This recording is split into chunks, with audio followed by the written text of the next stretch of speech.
Hey everybody, I'm back here again with the Benjamin Fortitude, and we're going to be doing some chronograph testing. I'm going to be shooting 14.3 grain Crossman Premier hollow points and 15.89 JSBs. So I'm looking at the instructions that came with the gun, and it's saying that if we turn it all the way counterclockwise till we hit a hard stop, we'll be at the lowest setting of 0 turns, and that should render up to 600 FPS. And then if we go clockwise 4 turns, we should get up to 750 FPS. And if we go 2 more turns to a total of 6, we should get up to 800 FPS. So we're going to see if that's really the case. So what I did was we got a 10 round magazine here. So we typically do 5-shot strings to get not the finest tuning, but a general idea. So I loaded 5 JSBs and then I loaded 5 Crossmans after that. So what we're going to do is do 5 and 5 on the lowest setting, then 5 and 5 on the next setting, and then 5 and 5 on the last setting.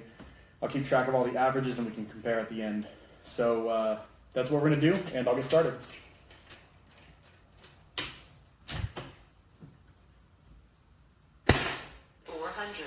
Four 80.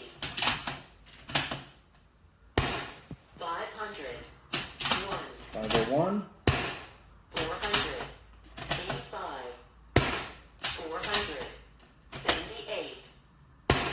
487.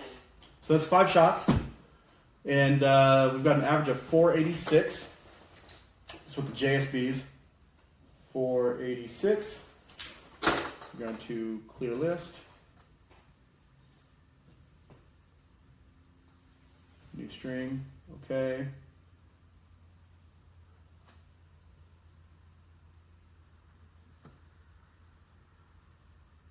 All right, here we go. So these are going to be the 14.3 Crossmans. 492, 510, 499, 499, 499. So then we got an average of 500. All right. So we are.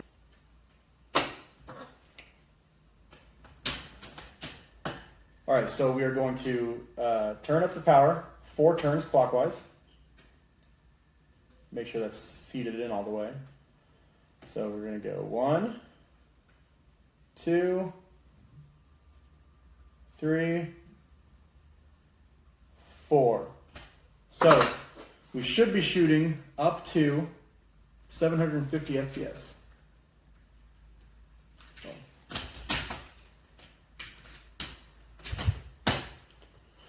I'm going to clear that list. New string, okay. Home. All right, here we go. 700. 710. The JSB heavy. 714.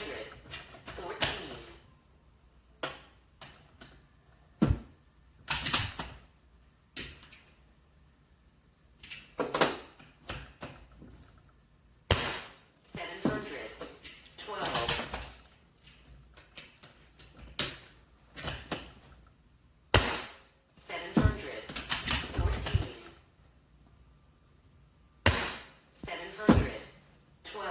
So we've got an average of 712 on those. Come over here, new string. Boom. All right. 740. 740. 738. 742. 738. So then we had an average of 740 with the 14.3s. Yeah, 740. So that jumped up 240 FPS on the Crossmans from 500 to 740 average with the 4 turns. So before I forget, we're going to go ahead and put this back in here. Yeah, I had it there. And do 2 more turns clockwise. So there's 1, 2. So we should be at the max setting. We cranked it up, and we'll see what we can get out of this thing. 643. Now that's significantly lower than what I expected. There we go. 42. 740. 745. 738. So go ahead and come over here and remove that first shot. Is there a way to do that? There's got to be a way to do that. Come to the shot stream. We'll just do the math then. Because I don't want to add in that one shot and give a skewed result. So we'll just do the 4-shot string. So we got 738 plus 745 plus 740 plus, that's not right. 738 plus 745 plus 740 plus 742 equals that, divided by 4 equals, we got 741 average there.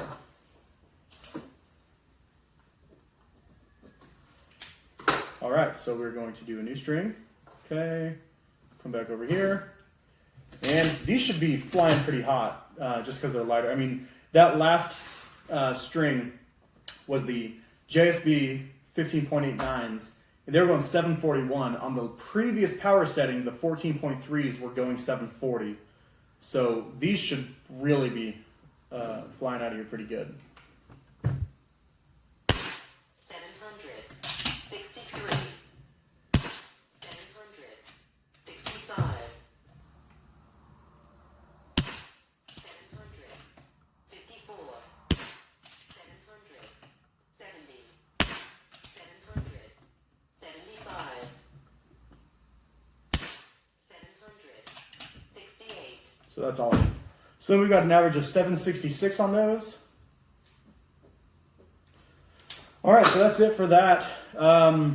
Let's see here. We've got on the Crossmans, which are 14.3 grains, we went from 500 FPS to 740 FPS to 766 FPS. And then on the JSBs, we went from 486 to 712 to 741. So you can definitely tell that the 2 extra grains there, 2.5 extra grains, really did make a rather significant difference. I mean, it's not huge, but you can definitely tell that it really will slow it down. But as we know, we'll probably get more energy retention downrange with that. So I already did some testing with accuracy. I think the JSBs are better. I know they are. They measure tighter groups. But I'll do more of that later, and I'll post the results so that you guys can make your own decision. Because Crossmans might be fine with accuracy for whatever you're going to do. I just prefer the higher accuracy with the JSBs. But anyway, yeah, there you have it. There's their chronograph numbers. It's running slower than even with the 14.3s. I mean, we know that whenever they set these numbers, they are going off of alloys, the ultralight stuff. I wish they wouldn't, because nobody really uses those. Not people who are serious about these things, because we know that they're not very accurate. But anyway, 500 FPS on the low setting, which is still plenty to kill a squirrel or a rabbit or bird. The 741 with the 15.89s, that should be plenty to kill a raccoon, with a good headshot. So obviously you'd want to be careful about how you're going to shoot that animal. But yeah, this thing will certainly take up small game and some medium game, depending on, how close they are and how good of a shot you are. So obviously you'll have to make your own judgment call there. But yeah, I'm pretty pleased. It's plenty powerful enough. It's certainly got the shot count we're all looking for. And I say that these numbers and the ability to change those numbers on the fly with an Allen wrench is significant for a $300 gun. I mean, that's just amazing. So anyway, yeah, do with that what you will. And thanks for watching.